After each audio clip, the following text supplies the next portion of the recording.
celebrate Mother's Day, we would like to recognize all the mothers, mother figures, lolas, titas, and strong women joining us this evening. Thank you for your unconditional love, strength, sacrifices, and for being the heart of your families and communities. Can we please give all the moms and the women in the room a huge round of applause tonight? In fact, may we invite all the mothers in attendance, all the women actually, to please stand for a moment so we can properly recognize and celebrate you tonight. Again, can we have all the mothers tonight remain standing for a little surprise? And to make this evening even more special, we have prepared a little something for all our moms tonight.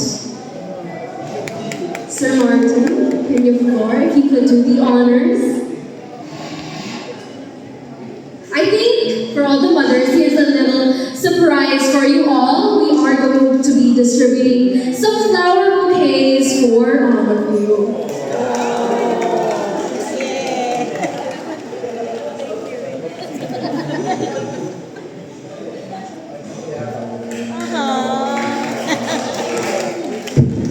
Well, tawagin po muna namin ang mga mommies na sagat namin po namin. And all other moms na nandito po, if you can kindly collect their information, ako po mismo magpapadala ng bulatan sa bahay. So for now, I'd like to call on the moms from our Tanan community. Our first employee, Miss Christine.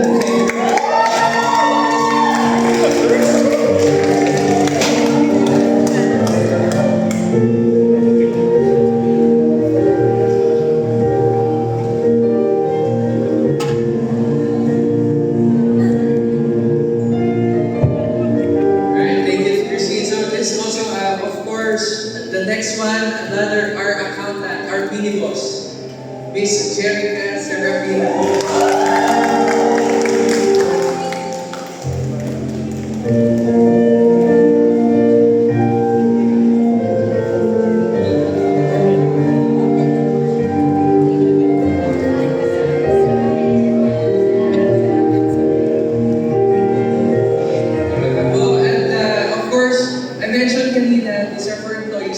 Two of our motherly employees is Clarice Tayaw and si Joanna na can make it today.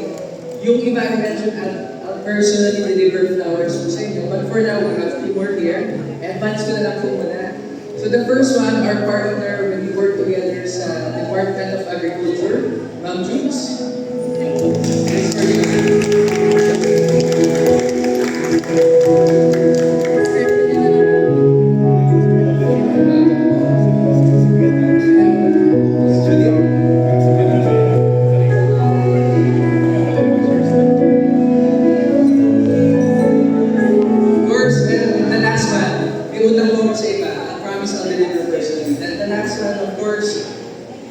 We met them recently since the JCI event, Miss Mariposa, from the Philippine Air Force.